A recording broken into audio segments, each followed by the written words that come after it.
सहमी और हमारे बच्चे मायूसी की माज़अल्लाह बातें करते हैं, वो देखें हुजूर किस तरह की गुफ्तगू फरमाते हैं। अभी एक गांव पर भी इस्लाम की हुकूमत नहीं, लेकिन हुजूर का खबर देने का अंदाज। करीम फरमाने लगे वो कैसर रूम के जो कंगन होंगे वो तेरे हाथों में आएंगे। जनाब सुराका बिन मालिक फरमाते हैं कि मैं मुसलमान हो गया, हुजूर का विसाल हो गया, कंगन नहीं आए। हज़रत अबू बकर सिद्दीक़ का विसाल ज़ाहिरी हो गया, कंगन नहीं आए। जनाब उमर का दौर आ गया, सुराका बूढ़े हो गए।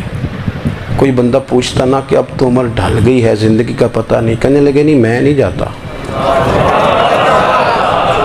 जब तक कंगन नहीं आते इज़राइल कोई नहीं आएंगे, क्योंकि साढ़े नबी दी ज़ुबान साढ़े वास्ते कुरान।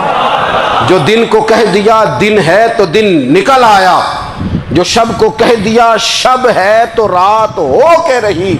और खुदा ने उनकी ज़ुबान को वो इख्तियार दिया, जो निकली मुंह से उनके वो बात हो के रही। और फाज़िल बरेलवी का तो अंदाज़ ही फिर अनोखा है ना। वो तो कहते हैं वो ज़ुबान जिसको सब कुन की कुंजी कहे, जिसको सब कुन की कुंजी कहे, उसकी नाफिज हुकूमत पे लाखों सलाम। कहने लगे नहीं आते हज़रत इज़राइल, फ़िक्र ना करो। बूढ़े हो गए थे, निकलना घर से बंद कर दिया था। हज़रत उमर का दौर था, कंगन आ गए। हज़रत फ़ारूक आज़म ने उनके पोतों से, नवासों से, बच्चों से कहा जाओ बुला के लाओ। का दादा जान बूढ़े हैं, फिर मैं तुम कान में कह देना कंगन आ गए, फिर तुम देखना तो सही। फिर हज़रत सुराका आए, हुजूर ने जो ख़बरें दी, नबी पाक अलैहिस्सलाम ने जो गुज़श्ता कौमों के अहवाल बयान किए, और फिर मेरे नबी पाक अलैहिस्सलाम ना दुनिया में इज़्ज़तें देने आए।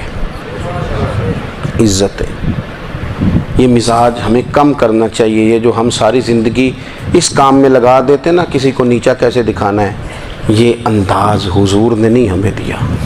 आप देखो हुजूर तशरीफ़ लाए तो हमें पता चला कि हज़रत यूसुफ जैसा सोना कोई नहीं। हुजूर तशरीफ़ लाए तो हमें पता चला कि हज़रत दाऊद जैसी खूबसूरत आवाज़ किसी की नहीं। हुजूर तशरीफ़ लाए तो हमें पता चला कि जनाब ईसा अलैहिस्सलाम का फ़क्र इख्तियारी किस तरह का था।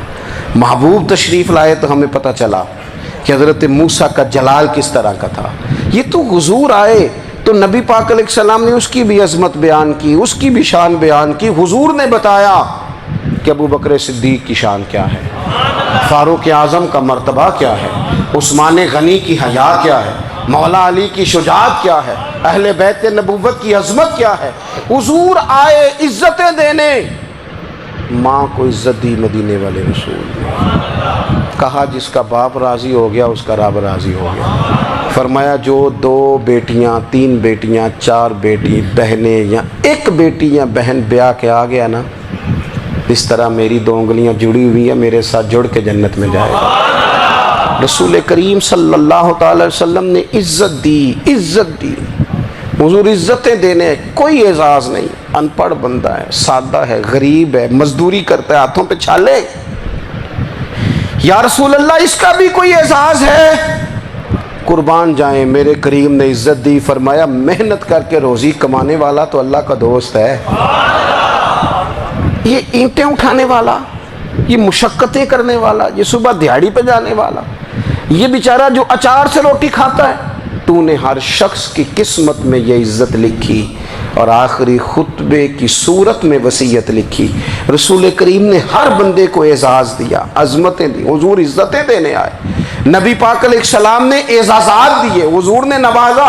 ये सारी चीज़ें मेरे रसूल पाक की तशरीफ़। और फिर ये जो हुजूर के सहाबा और अहले बैत है ना, ये भी मेरे नबी पाक की नबुव्वत की दलील है।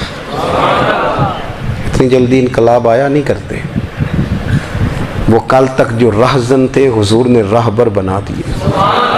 वो लोग जो कल तक एक दूसरे के गले काट के खाते थे, एक दूसरे को मारते थे, तकलीफ़ पहुंचाते थे, बरादरीज़म पे लड़ते थे, हुजूर ने भाई भाई बना दिए। एक प्लेट में खाना खाने लगे सैयदना बिलाल अबशी, सुहैब रूमी, सलमान फ़ारसी। हुजूर ने यूं करके मिला दिया। नबी करीम अलैहिस्सलाम ने तक़सीमें ख़त्म कर दी दुनिया में। हुजूर के सहाबा ने अपना किरदार इस तरह का दिखाया, इतना बुलंद किया, और सहाबा किराम अलैहिम रिदवान उसको देखकर इतनी बुलंदियों पे गए कि गवाहियाँ अल्लाह का कुरान देता है, फरमाया मुहम्मदुर रसूलुल्लाह वल्लज़ीना माअहु अशिद्दाउ अलल कुफ़ारी रुहमाउ बैनहुम तराहुम रुक्कान सुज्जदन यब्तगून फदलन मिनल्लाहि व रिदवाना। फरमाया ये जो मेरे महबूब के साथ वाले हैं काफिरों पर सख्त हैं, आपस में नरम दिल हैं। तुम जब भी इन्हें देखोगे सजदे करते देखोगे, रुकू करते देखोगे, तुम इन्हें देखोगे अल्लाह की रज़ा के मुतलाशी हैं। इन्हें सारी मादा परस्ती से निकाल कर महबूब ने रब की रज़ा के रास्ते पे डाल दिया। मेरे नबी करीम सैयद आलम सल्लल्लाहु ताला अलैहि वसल्लम की नबुव्वत के दलाइल के तौर पर ये सारी चीज़ें आई। बस मैं बात समेटने लगा हूँ। हुजूर का जो इखलाक है ना, वो भी नबी करीम अलैहिस्सलाम की नबुव्वत की बहुत बड़ी दलील है। वइन्नका लअला खुलुकिन अज़ीम। महबूब हमने आपको ना खुल्क़े अज़ीम का मालिक बनाया है। कुछ लोग समझते हैं सिर्फ आपका बोलने का अंदाज़ ठीक हो तो आप बाइखलाक है। नहीं भाई, बोलने का अंदाज़ ठीक होना बाइखलाक नहीं, सच बोलना इखलाक की अलामत है। आपका हक बात करना अखलाक है, आपका सही गवाही देना अखलाक है, आपका अल्लाह ताला की तरफ से आजमाइश आने पर सब्र का मुजाहरा करना ऊंचा अखलाक है। रब नेमत दे तो आपका वजूद ढलता जाए शुक्र में, ये अखलाक है। रब करीम अगर आपको किसी वक्त किसी आजमाइश में अपनी हिकमत से डालता है तो इज्जत नफ्स को बरकरार रखना, खुददारी को बरकरार रखना, ये अखलाक। नबी पाक ने आला तरीन अखलाक की बात बताई, आला तरीन। हुजूर ने लोगों से बैत लेते वक्त कहा था मेरे हाथ पर बैत करो, चोरी नहीं करोगे। नबी पाक अलैहिस्सलाम ने मुख्तलिफ उमूर पर बैत ली। हज़रत हकीम बिन हिज़ाम कहते हैं हुजूर ने मेरे हाथ पे हाथ रख के कहा मेरे हाथ पे हाथ रख के बैत करो कि किसी दुनियादार से सवाल नहीं करोगे, खुददारी से ज़िंदगी गुजारोगे, इज्जत नफ्स से जो रब ने तुम्हें दिया है तुम उस पर राज़ी रहोगे। लोगों की जेबों को टटोलना, दूसरों की दौलतों पर राज करना, दूसरों के माल पर निगाहें डालना अल्लाह के हबीब ने पसंद नहीं फरमाया। फरमाया बैत करो कि तुम कभी किसी से सवाल नहीं करोगे। हद हो गई। निभाने वालों ने फिर इस आहद को निभाया और कमाल कर दी। हज़रत हकीम बिन हिज़ाम घोड़े पे बैठे थे, हाथ में दुर्रा था, वो ज़मीन पे गिर गया। करीब ग़ुलाम खड़ा था। हज़रत हकीम बिन हिज़ाम खुद घोड़े से उतरे, दुर्रा उठाया, दोबारा घोड़े पे बैठे। ग़ुलाम अर्ज़ करने लगा हुजूर मुझे बता देते, मैं उठा कर दे देता। आंखें चमक उठी, फरमाने लगे कैसे बता देता, अपने रसूल से वादा किया है कभी किसी से सवाल नहीं करूँगा, कभी सवाल नहीं करूँगा। अल्लाह के महबूब ने हमें आला अखलाकी कदरों की बात हमें सिखाई है। हम देखते हैं कि बड़ी जल्दी 2, 4, 5 लोगों के गुस्सा दिलाने पर हम सारी अखलाकी हदों को क्रॉस कर जाते हैं। दोस्तों हमारा एक विज़न होना चाहिए, हमारे ज़ाती रवैये बड़े मोतबर होने चाहिए। लेन देन के मामलात के अंदर मुसलमानों को बड़ा साफ़ सुथरा होना चाहिए। हमें अपनी मुआशी ज़िंदगी में रोज़मर्रा के मामलात में हमारी तवज्जुहात का मरकज़ सिर्फ अल्लाह रसूल की ज़ात होनी चाहिए। रब करीम ने अपनी हिकमत से किसी को कितना दिया है ये उसकी हिकमत के तकाज़े हैं। हमें उसने जिस रंग में जिस हाल में रखा है हमें अपने रब की रज़ा पर बहुत ज़्यादा मुतमईन होना चाहिए। अच्छा फिर एक और बात, जिन चीज़ों को हमने दुख बनाया है ना ये तो वहाँ दुख था ही नहीं। महीना महीना चूल्हा नहीं जला, लेकिन किसी जगह इजहार गुर्बत है हुजूर की औलाद पाक का या साहब का या अज़वाज का। महीना महीना चूल्हा नहीं जला ये, लेकिन ये अखलाक आलिया का हुस्न देखो। अपने घर महीना महीना चूल्हा नहीं जला, जो मांगने आया उसे झोली भर के अता फरमाया, कोई दरवाजे से खाली नहीं गया। अजीज़ भाई अगर ज़िंदगी में अखलाकी कदरें हम अपना लें और हम थोड़ा थोड़ा करके अपने आप को तब्दील करें, सारी ज़िंदगी तवज्जो रही कि फ़लाँ क्या कर रहा है, फ़लाँ क्या कर रहा है, थोड़ा सा गर्दन को झुका के अपने ऊपर तवज्जो डालें, अपने आप को वक्त दें। हुजूर के अखलाक आलिया की रोशनी में, तालीमात हसना की रोशनी में हम अपने किरदार व अमल पर थोड़ी तवज्जो दें।